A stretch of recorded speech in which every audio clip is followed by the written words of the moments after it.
I discovered my girlfriend wasn't just mine. She was balancing 4 other boyfriends at the same time. When I reached out to them, none of us knew exactly what would come of it, but we all agreed on one thing: she couldn't keep playing us.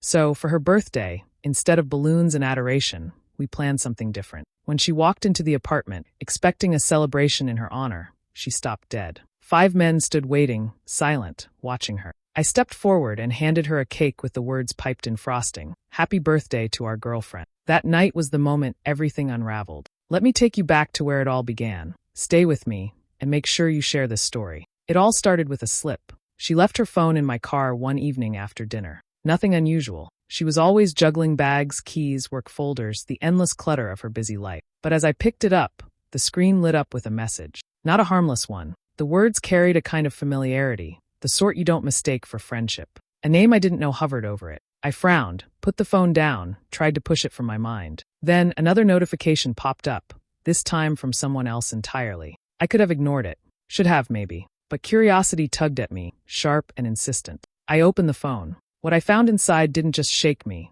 It rewrote everything I thought I knew about the woman I loved. There were messages, whole conversations, each with a different man. She wasn't careless. She was meticulous, keeping each story straight, each relationship carefully balanced. For others, each believing they were the only one. It was like peeling back wallpaper and finding rot underneath. Tyler, the work fling who thought he was her secret escape. Sean, the personal trainer, feeding her attention between sets. Caleb, the college sweetheart she kept on the hook across state lines. Victor, the older one, wealthy, funding her little luxuries. And then me, the steady one, the man she lived with, the one who thought I knew her better than anyone. I remember sitting there with the phone in my hand, staring at the proof, my chest tight. At first, it wasn't even anger. It was shock. Then came the weight of betrayal, pressing hard against every memory, every moment that suddenly felt staged. I knew confronting her alone would be pointless. She'd twist it, smile, cry, say the right words until I doubted what I'd seen with my own eyes. She was good at that.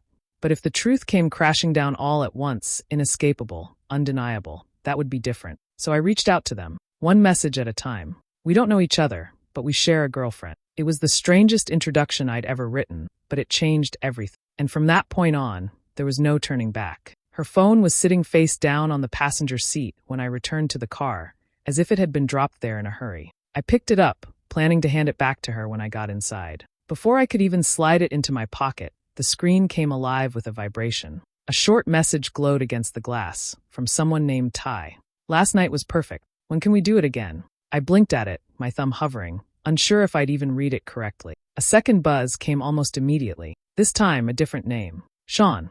His message was no less intimate. The words burned in my mind, not because of their detail but because of their timing. 2 different men. 2 overlapping voices, both speaking to her the way I thought only I did. My stomach tightened. I told myself there had to be an explanation, some joke, maybe a misunderstanding. But as I scrolled through the notifications piling on top of one another, my chest sank lower and lower. Each one hinted at something unmistakable. The line between suspicion and certainty was a thin one, and curiosity dragged me across it. I opened her phone. It wasn't hard to guess the passcode. I'd watched her enter it 100 times. The moment the home screen appeared, I felt like I'd stepped into another version of her life. There were threads of conversations, each carefully tucked into its own corner of her digital world. Photos, emojis, late-night promises, even the kind of small talk that only makes sense between 2 people who believe they're close. She wasn't careless. She'd given each man his lane, each one convinced he occupied her heart. I read enough to understand the shape of what she'd built. Tyler, the one from work, sending messages in the middle of the day. Sean, the trainer, flexing charm as if he could outshine anyone else. Caleb, the long-distance sweetheart, still writing to her as though no time had passed since college. And Victor, older, polished, generous, the one she leaned on when she wanted things money could solve. It wasn't chaos. It was order. She had constructed a system where every man played a part, each one offering something the others couldn't. Stability from me, excitement from one, nostalgia from another, support from the last. A neat, deliberate structure. I scrolled until the weight of it pressed too heavily against me. My fingers went still. It was like staring at the inner workings of a machine I hadn't known existed, one she'd been operating right under my nose. That night, when I handed her the phone back, she smiled without hesitation, thanked me, and slipped it into her purse. Not a flicker of guilt showed on her face. Watching her move so easily, speaking to me as if nothing were wrong, only hardened what I already knew. If I confronted her directly, she'd find a way to spin it. She was good at disguises. Too good. If I brought it up, she'd turn the spotlight on me, accuse me of mistrust, maybe even laugh. Her talent wasn't just in keeping secrets.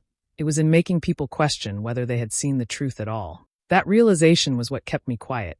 Exposure had to be undeniable, a kind of revelation she couldn't wriggle out of. Evidence wasn't enough. She needed to face the weight of her choices all at once, without the chance to manipulate or soften the blow. From that moment, my mind shifted. This wasn't about catching her in a lie. It was about revealing the whole design, stripping away the stage lights she'd set up for herself. And deep down, I knew I wouldn't be the only one in the room when that curtain finally fell. The phone gave me names, but names alone weren't enough. If I wanted to break through her web, I needed proof, evidence strong enough that none of the other men could dismiss it, and that she couldn't explain away when the moment came. So I began with the simplest tool I had, silence.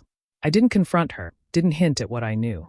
Instead, I started collecting. Screenshots were my first currency. Every message thread was a breadcrumb leading to the truth. I captured them carefully, storing them where she could never stumble across them. Each conversation revealed more than I expected. Meeting times, affectionate nicknames, even shared photographs that told me who these men really were. Tyler's messages always arrived during the workday. His tone was light, playful, tinged with the thrill of sneaking around. He was the colleague who believed he was her secret escape. Then there was Sean, the trainer, who texted at odd hours, always pushing her to meet him at the gym or after. His words carried the confidence of a man who thought his body gave him leverage. Caleb's messages were different, long, heartfelt, sometimes desperate. He was the one clinging to an old idea of her, sending memories, songs, pieces of the past she had clearly encouraged him to hold on to. And Victor, his voice stood out most of all. His messages were short, precise, often attached to receipts or confirmations of something expensive. He wasn't writing for affection. He was writing as if he were keeping a deal alive. The more I read, the clearer the pattern became. She wasn't improvising. She was orchestrating. Each man had his designated role. A support system disguised as romance. A carefully maintained empire. But knowing wasn't enough. I needed to reach them. So one night, while she was out, I sat at my desk with the phone beside me and crafted the first message. I stared at the blank screen far longer than I expected. How do you tell someone you've never met that you're both involved in the same lie? I settled on directness. We don't know each other, but we have something in common. We're both dating Jessica. I sent it to Tyler first. My finger hovered before pressing the screen, but once it was gone, the weight lifted slightly. A few minutes later, I copied the message to Sean. Then Caleb. Finally Victor. For messages, for gambles. Responses didn't come right away. For hours, the silence gnawed at me. I questioned if they'd ignore it, block me, dismiss me as some jealous ex trying to stir trouble. But eventually my phone buzzed. Tyler's name lit the screen. Who the hell is this? Stop messing around. I didn't argue. I sent him screenshots. The typing bubbles appeared, then disappeared, then came back again. He didn't reply after that, but I knew the seed had been planted. Sean was slower, his confusion spilling out in half-formed sentences. He couldn't believe it. I let the evidence speak for me. His short responses turned into longer pauses, then a single line. If this is true, I need to hear more. Caleb's reaction was different. His reply came in fragments. Anger, heartbreak, disbelief all tangled together. It was clear he had invested far more emotionally than the others. He asked questions I didn't have easy answers for, but I showed him everything I could. Victor was last. His response was unsettlingly calm. Interesting. Let's talk. That was all he wrote. By the end of the night, the silence between us all was louder than any argument could have been. None of them had fully committed to believing me, not yet. But I could feel the shift, the cracks in her empire beginning to spread. This wasn't just about betrayal anymore. It was about building a case, one that would be impossible to ignore when we finally stood face to face. I started with Tyler. He was the easiest and in some ways the hardest. We met in a quiet cafe, far from prying eyes. I didn't waste time on small talk. I slid my phone across the table, letting the screenshots speak first. His eyes widened, then narrowed, the familiar arrogance shifting to disbelief. This isn't real, he said, almost a whisper. I let him absorb the evidence, every message, every subtle clue he had missed. He kept glancing at the screen, then back at me, as if confirming with his own eyes that the woman he thought he knew had been living a double life. Slowly, begrudgingly, the words came. Okay, maybe you're telling the truth. Sean was next. We met at a neutral spot, a gym cafe that smelled of protein shakes and concrete. He leaned back, arms crossed, skepticism written across his face. He wanted to fight, to deny, but the proof I laid out was irrefutable. I watched as confusion morphed into anger, and then into a quiet, reluctant understanding. I didn't see this coming, he admitted. The way he said it, I knew he meant it. His bond with her had always been about proximity, attention, the thrill of being chosen. But now, he understood he hadn't been chosen at all. Caleb's reaction hit harder. We spoke over video call, him across the country, miles between us that couldn't hide the devastation on his face. His voice cracked as he scrolled through the screenshots, each one a reminder of the emotional investment he had poured into a relationship that existed mostly in his own memory. How could she? I thought we were everything, he stammered. I didn't interrupt. I let him grieve the illusion. He was quiet for a long moment, then sighed, the sound heavy with resignation. By the end of the call, he nodded. He believed me, and in believing, he became part of a silent alliance. Victor was the last and, predictably, the most unsettling. Calm, composed, measured. He didn't show shock, didn't raise his voice. He simply reviewed the evidence I sent, his eyes scanning the details with the precision of someone used to evaluating investment. Interesting, he said finally. I see her design now. There was no anger in his tone, no heartbreak, just calculated acknowledgement. I realized quickly that his involvement would be the wild card. He wouldn't overreact, but he wouldn't let it go either. By the end of that night, all four had processed what I showed them, each in their own way. Tyler's anger simmered beneath disbelief. Sean's confusion gave way to reluctant clarity. Caleb's heartbreak had softened into resolve, and Victor's measured response promised a subtle, persistent force we could count on. None of them yet knew how far we would go, but they were aligned in one undeniable truth. She couldn't escape exposure. When I looked back on those initial meetings, I understood how delicate it had been. One wrong word, one poorly presented screenshot, and any of them could have walked away, dismissed me as paranoid, or questioned the legitimacy of what they saw. But I had paced it, given them space to react, and let the proof guide them. By the time all four had acknowledged the reality, the alliance existed, not in words, but in shared understanding. A quiet pact formed in the shadow of her lies. I could feel it, the momentum building. This wasn't just about catching her off guard anymore. It was about orchestrating the moment she would finally face the consequences of her design, surrounded by the very people she had deceived. The next step was planning. And in that planning, the power of numbers, the combined frustration, disbelief, and anger of everyone she had manipulated, would transform into something unstoppable. After the first meetings, the four of them, and me, had an unspoken understanding. Tyler, Sean, Caleb, and Victor weren't just shocked. They were primed, and that energy needed direction. I set up a private group chat, a digital war room where the air between us could thrum with strategy without fear of her interference. Each notification that pinged on my phone carried tension, anticipation, and a strange sense of camaraderie we hadn't expected. The first messages were chaotic. Ideas flew like sparks. Tyler suggested a banner, bold and humiliating, to announce her duplicity. Sean wanted props, drinks, something theatrical. Caleb leaned towards subtle psychological pressure, gestures she'd notice but not anticipate. Victor's proposals were cold, precise, calculating. Money, timing, placement. He thought in terms of leverage rather than emotion. We read each other's messages, debated, laughed darkly, discarded half of the ideas because they were too tame or too ridiculous. It became clear quickly. We had one golden opportunity. One single day she would be at the center of attention, craving applause and adoration. Her birthday. That day was hers, always. And on that day, she would be blind to everything else except herself. Perfect. Roles emerged naturally. Tyler, with his boldness and flair for dramatics, would handle the banner. He wanted it big, impossible to ignore, the kind that made her step back and reconsider every claim she had ever made. Sean, familiar with timing and flow, would manage the drinks, the subtle cues to unsettle her. Everything from champagne poured to carefully orchestrated toasts. Caleb, geographically flexible and emotionally invested, would drive in for the party, ensuring the emotional weight of the event landed squarely on. Victor, ever methodical, was entrusted with the cake, the centerpiece of the reveal. It had to be perfect, every word spelled out in frosting that left no room for misinterpretation. Happy birthday to our girlfriend. As we shared these details, the mood shifted. The initial tension between us, each wary of the other's intentions, melted into alignment. We weren't friends, not yet, but we were united by the same purpose, exposing her. Each message in the chat was a thread binding us tighter together. Each plan refined the previous one, sharper, more calculated. I watched it all unfold in real time. Tyler's sketches of the banner, Sean's notes on drink timing, Caleb's logistical breakdown of arrival and positioning, Victor's perfectly composed photo of the cake design. Each contribution revealed not only their knowledge of her patterns, but also their personal indignation. They were invested. Their outrage became a tool, their betrayal a weapon. There was an unspoken thrill running beneath it all, a sense that for once, control was ours. She had orchestrated the chaos for years, each man unknowingly reinforcing her narrative. Now, the script was ours to rewrite. It was intoxicating to realize that with careful precision, the moment of truth could be designed down to the last detail. Every reaction, every falter, every flicker of disbelief captured in perfect timing. By the end of the night, the outlines were drawn, every role assigned, every contingency considered. We had rehearsed the orchestration in our heads, dissected her routines, and imagined every possible reaction. The day wasn't just about confrontation. It was about timing, spectacle, and inevitability. And as the chat fell silent, with all plans agreed upon, one thought hovered above everything else.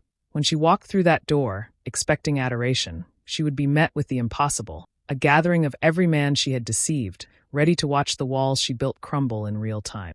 The apartment had never felt smaller, yet somehow more alive. Furniture was shifted just enough to create a sense of openness without losing intimacy. Tyler's banner hung across the far wall, bold letters catching the glow of the dim overhead light. Sean moved through the kitchen, arranging glasses and pouring drinks, each placement deliberate, precise, designed to catch her attention in subtle ways she wouldn't anticipate. Caleb checked the front door repeatedly, counting the minutes until her arrival, while Victor inspected the cake like a general reviewing a map, turning it slightly in the refrigerator to catch the light just so. The air buzzed with tension. Not anger, not glee, but the quiet energy of a plan set into motion, the kind that hums just beneath the surface until everything explodes. None of the four had ever met in the same room before. There were awkward smiles, slight hesitations, the occasional exchanged glance that said, "We're all in this together now." Slowly, those hesitations melted into a strange rhythm, a silent choreography of anticipation.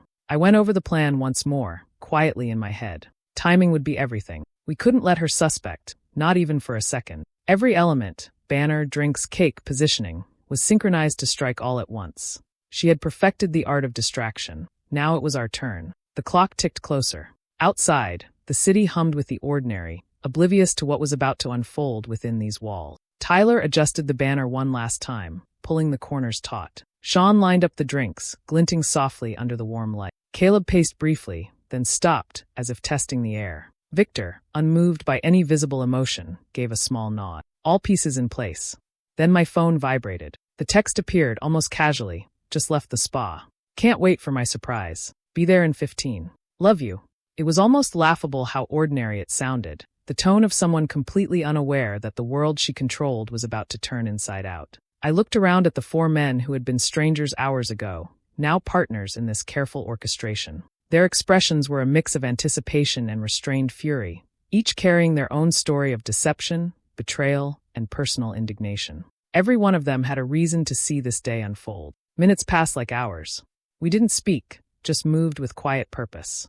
The cake stayed chilled, the drinks ready, the banner hanging like a silent warning across the wall. Every detail mattered. The angle of the light, the placement of the furniture, the pause between the door unlocking and her first step into the room. Then it happened. The faint click of the lock turned into the first audible sign that our plan was about to be tested. Caleb stiffened, Tyler leaned forward slightly, and Sean straightened his back. Victor remained calm, but the sharp gleam in his eyes betrayed anticipation. I gripped the cake, feeling its weight, the letters spelling her truth pressed into frosting that couldn't be ignored. In that moment, everything became still. Every heartbeat, every breath, every flicker of doubt or fear, ours and hers, was suspended in a taut electric silence. The stage was set.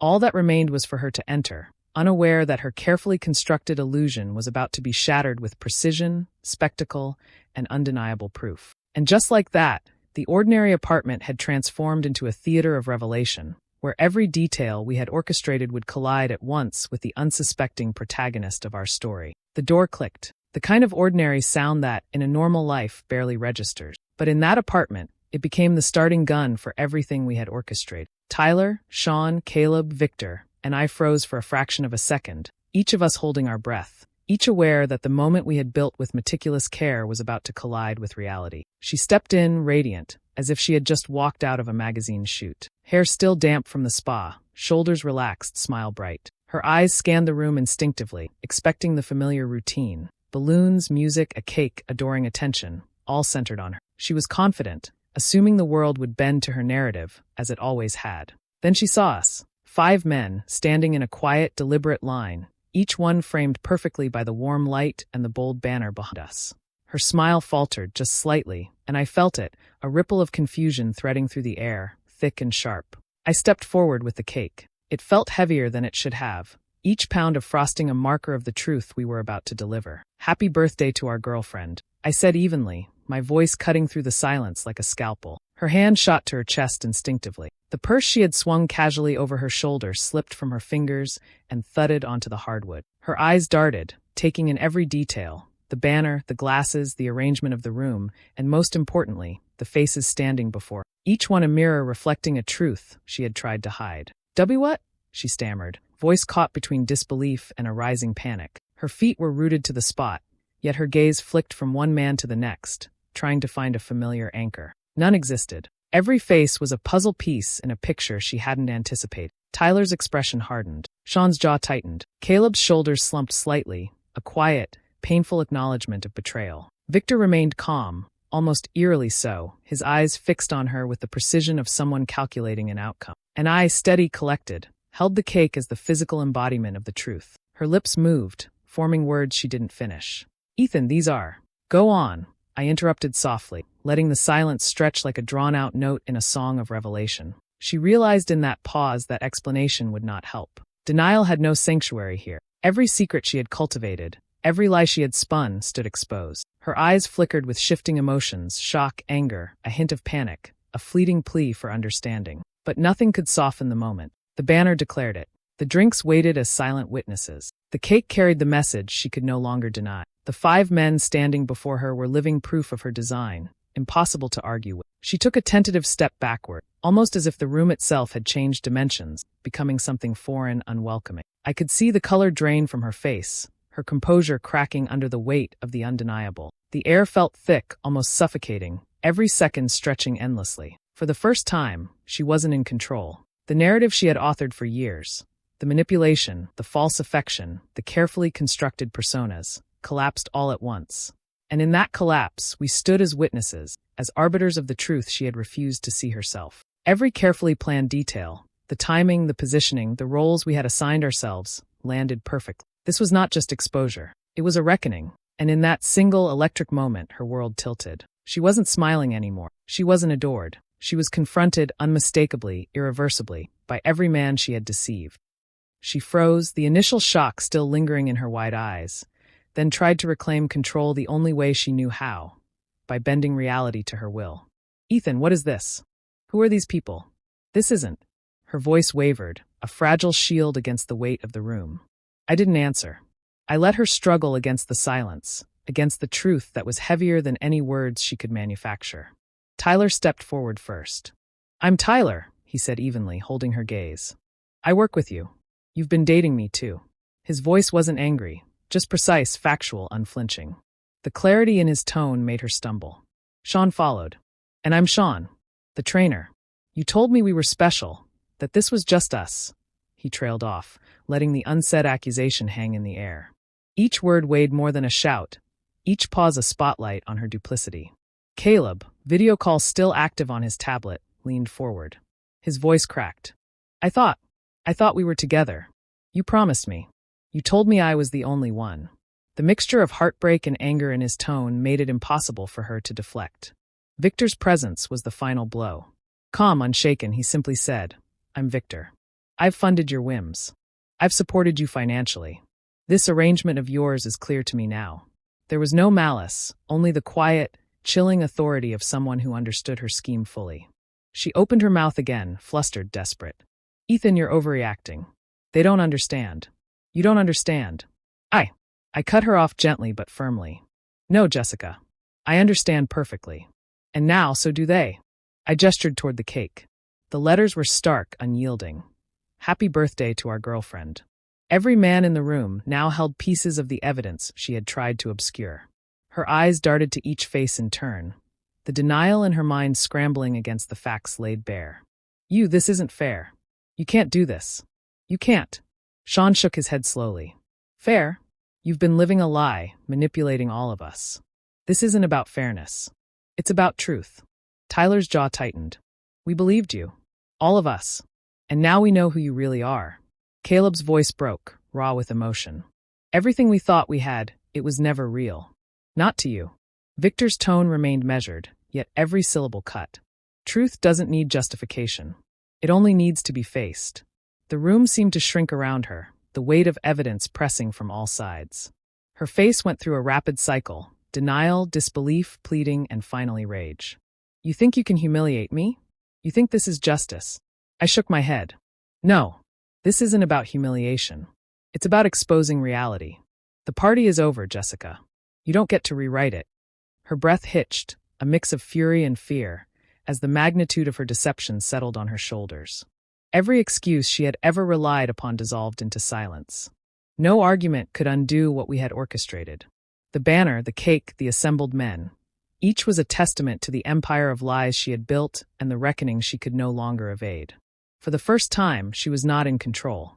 Every manipulative tactic she had perfected failed, leaving her exposed and vulnerable. The weight of her choices pressed against her chest, and I could see it in her eyes. The illusion was gone, and reality had no mercy. The confrontation wasn't loud, chaotic, or messy. It didn't need to be. The precision of the setup, the unity of those she had deceived, and the undeniable evidence made it final. Her world was no longer hers to shape. And in that quiet, electric stillness, she realized she had lost everything she thought she commanded. The silence lingered after her rage dissipated, leaving only the faint hum of the city outside. Jessica's breathing was shallow, rapid, as if she were trying to summon a version of herself that still had control. But the room made it impossible. Every glance at the banner, every empty glass, every deliberate placement of the cake reminded her of the truth she could no longer deny. I spoke first. Pack one bag, Jessica. You're leaving. The words landed heavier than any shout, more absolute than any argument she could conjure.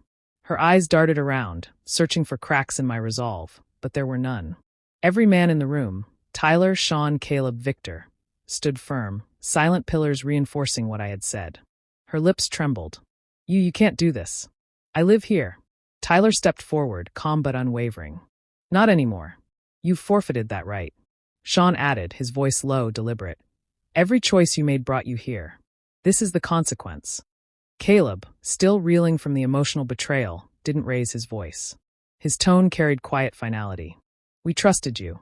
All of us. And now we don't. Victor, predictably measured, simply nodded.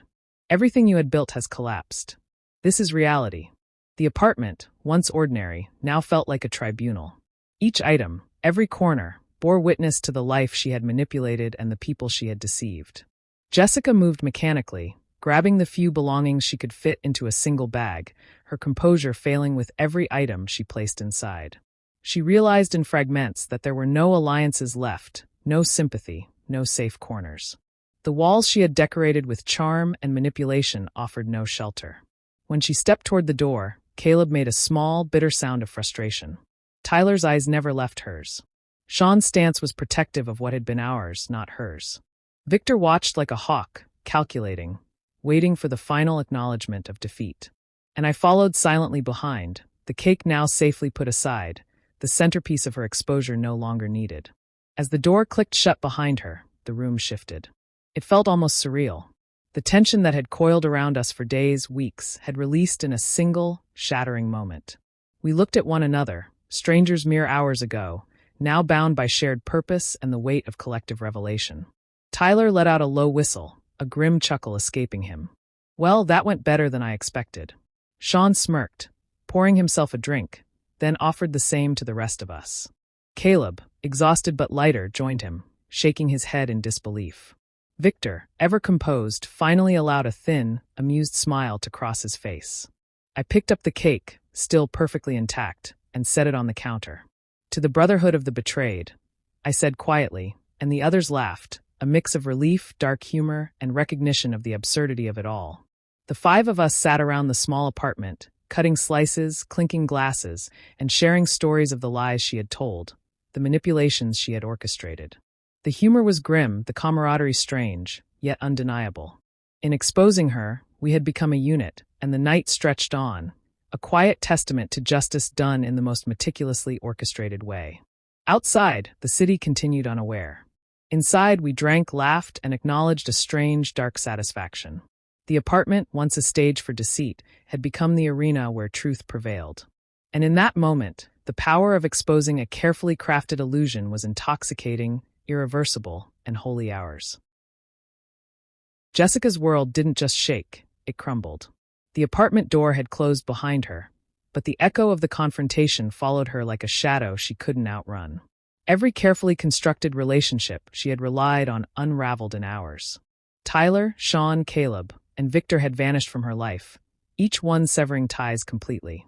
The illusions she had fostered for attention, affection, and advantage dissolved, leaving her standing exposed and isolated. She tried to spin her story, to cast herself as the victim, but the truth was undeniable. Screenshots, the banner, the cake, every piece of evidence was a monument to the deception she had orchestrated and the reckoning she had ignored. No one would trust her version. The very men she had manipulated were united, their accounts consistent, their testimony unshakable. The empire she had built on charm and lies had no foundation left. Within days, the financial support Victor had provided ceased. Her social circle, once complicit in or unaware of her schemes, kept their distance.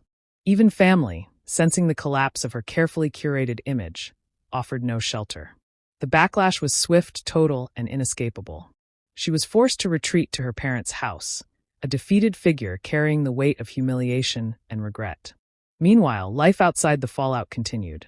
For the rest of us, the exposure had been more than vindication. It was clarity. The plan had been precise, controlled, and the outcome absolute. I reflected on what had happened, not with anger, but with a sense of justice rendered. It wasn't about vengeance. It was about setting the record straight and letting truth stand on its own. She hadn't been a girlfriend in the sense anyone thought. She had been a Ponzi scheme of affection, a carefully engineered structure of manipulation that required multiple people to maintain. We didn't destroy her life out of spite. We simply held a meeting of the investors and showed her the ledger. Even as her reputation lay in ruins, the lesson was clear. Actions have consequences, and deception, no matter how artfully crafted, always leaves traces. For Tyler, Sean, Caleb, Victor, and me, the night in that apartment remained etched in memory. Not as triumph, but as a rare alignment of justice, precision, and shared experience. She was gone from our lives, her influence nullified, and the world she thought she controlled had slipped beyond her grasp. In the end, her downfall was complete, and the balance restored.